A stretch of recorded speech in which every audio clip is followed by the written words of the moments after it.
MTN SME Hub. Link to growth. Link to success. Link to the ultimate resource for business advice and insights. Welcome back to the Big Small Business Show. In studio with us, we've had Precious Ntenteng. She's the founder and CEO of SA Steelport. And I think she has a common issue that many small businesses have, which is to get into large corporate supply chains, but not just get in, get orders, get those purchase orders. And very often those are complex environments with different people buying and being pushed from pillar to post.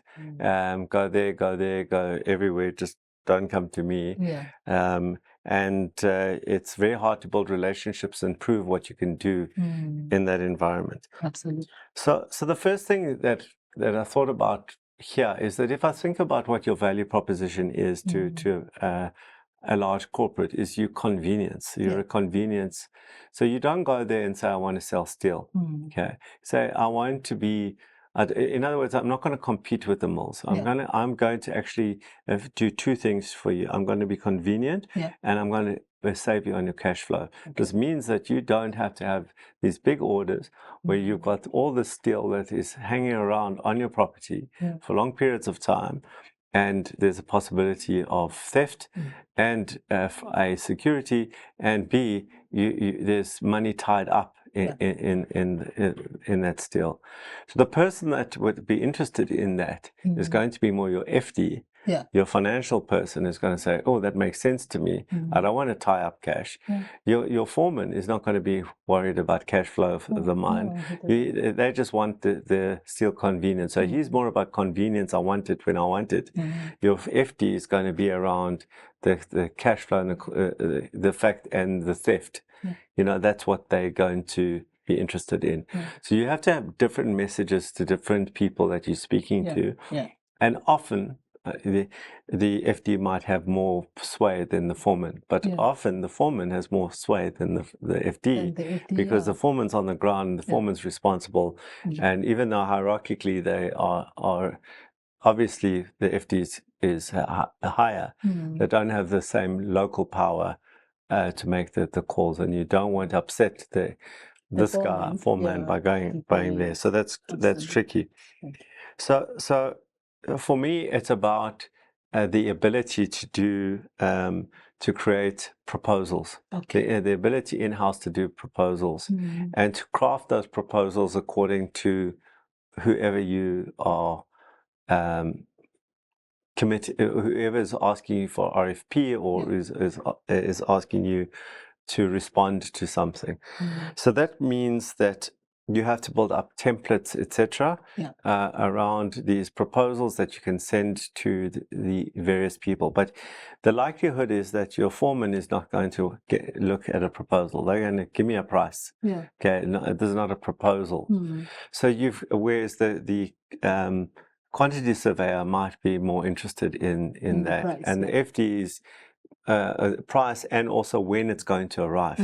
Okay, so to me, it's about positioning the business.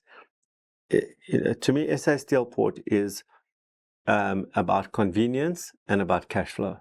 So that's the language you need to speak. Absolutely. Okay, that's the language. To the foreman is a different thing. That's about relationship. I'll come to that now. But certainly to everyone other than the foreman, this is about convenience and cash flow. Those are the two things. And you have to, because I wrote here, your USP needs to be your unique selling proposition needs to be very well crafted. And that to me is what you're about. You're not about price, because you can never ever compete against the mills, right? So that would be the USP.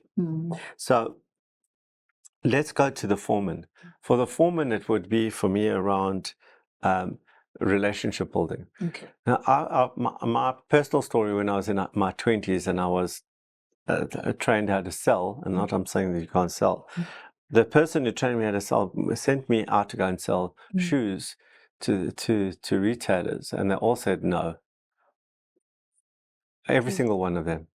Then the following week he sent me back again, and they all said no again. He sent me the third week, and I was thinking, this guy's crazy.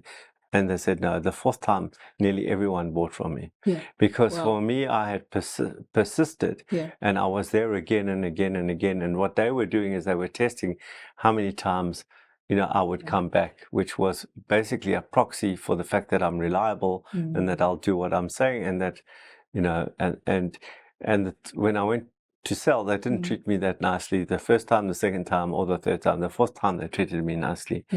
So why I'm telling that story is often this is about a cycle, about that you have to keep going again. Yeah. And it's about saying, I know you said no next time. I'm just showing you that I'm here, and I'll be here next month as well. And they know that you're coming, because the moment they need you, you're top of mind.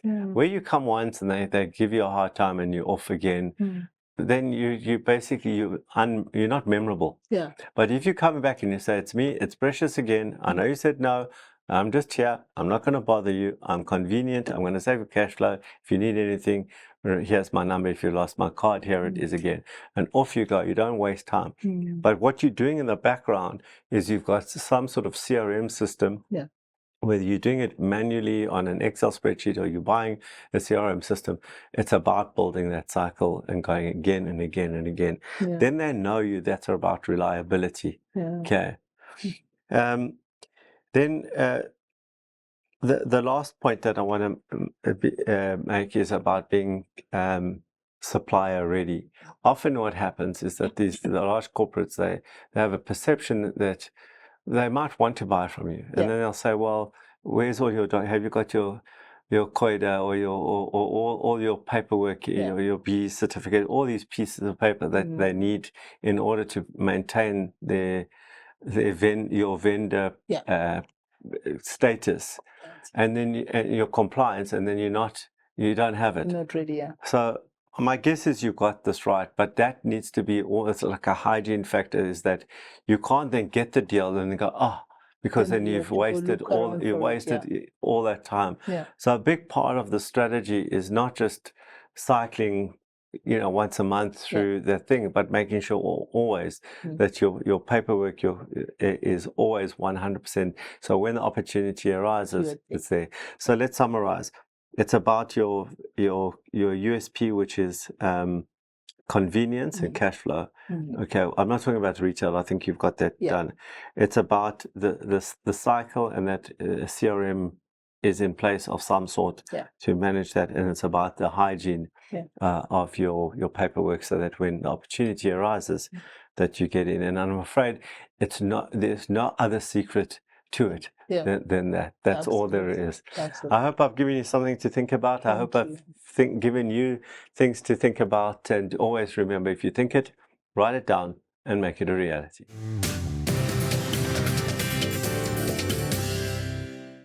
The Big Small Business Show, proudly sponsored by MTN Business.